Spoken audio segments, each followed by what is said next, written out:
si Jeffrey Montes. Ito naman ang anak ko, si Chris Anjoy Montes.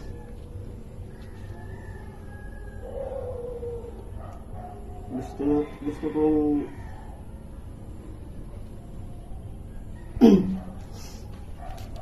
gusto kong sana matulungan itong anak ko kasi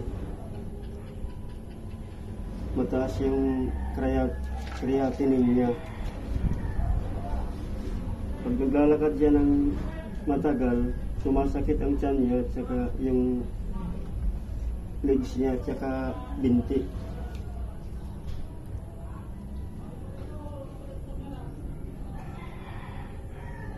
Pag hindi siya mapagamot, baka mapasama,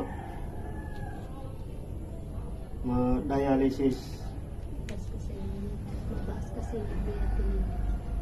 Mataas kasi yung creatinine niya. Gusto namin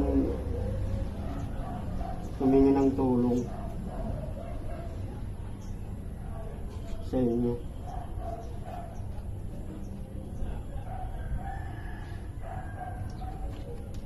Kasi matagal na to eh. Ano na siya? 12 years old. Matagal ng panahon na dinadala niya yung sakit niya. Naaawa na kami sa kanya. Gusto namin yung tulong.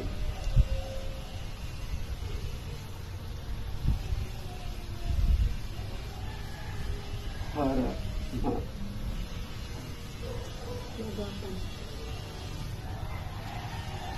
bigyan siya ng tamang gamot. Yan lang. So, Mrs., paano nyo nalaman na may ganitong sakit ang inyong anak? Ano ba yung nararamdaman niya?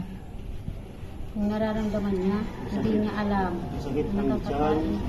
Masakit ang tiyan. Tapos, Hindi niya alam. masakit daw yung kanyang paa, legs. Sa paglalakad. Ano to? Inborn ba to? Oo. Naipa-check up nyo ba to nung mga bata pa siya? Ilang taon na ba si Joy Joy? 12. 12? Napa-check up nyo ba to nung ano pa lang siya, nung bata pa siya, ganyan? Hindi pa? Bali, paano nyo nalaman na may sakit pala siya? Kasi ngayong malaki na siya, pina-check up namin. Tapos inano siya sa MRI sa Tacloban. Kaya namin nalaman, mataas pala yung creatinine niya. Tapos, ano yung advice sa kanya ng doktor? Papakonfine siya. Papakonfine. Bali, wala sa inyong tumutulong. Wala. Sa ngayon, wala sa inyong tumutulong. Wala kaming pambayad. Ganong halaga. Nagpunta na kayo sa sa mga kagaya sa mayor's office, ganyan, sa mga government agencies, nagpunta na kayo doon? Hindi pa. Hindi pa? Tulong lang sa amin, si konsihal. Anong klaseng tulong ang binibigay sa inyo ni konsihal? Yung sa kanya, MRI, tapos bill sa sa ospital. Ngayon, ano yung gusto nyong tulong na kailangan nyo? Pagkain-kain lang. Gastos. Pabili ng diapers. Yan lang. Yan lang. Bali yung hospital at saka ibang expenses sa hospital, wala na kayong problema. Wala na. Ang problema nyo ngayon, kung saan kayo kukuha ng pangkain nyo doon.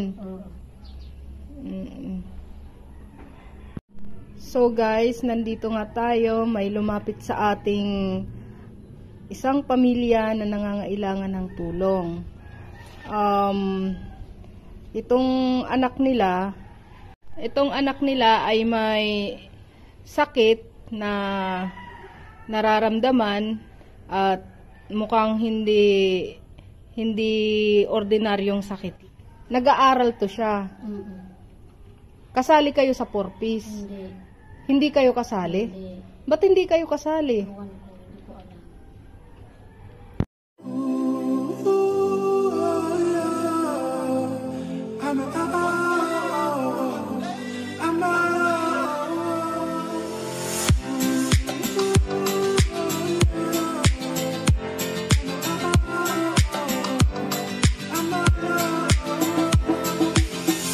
Sometimes I lay under the moon and thank God I'm breathing.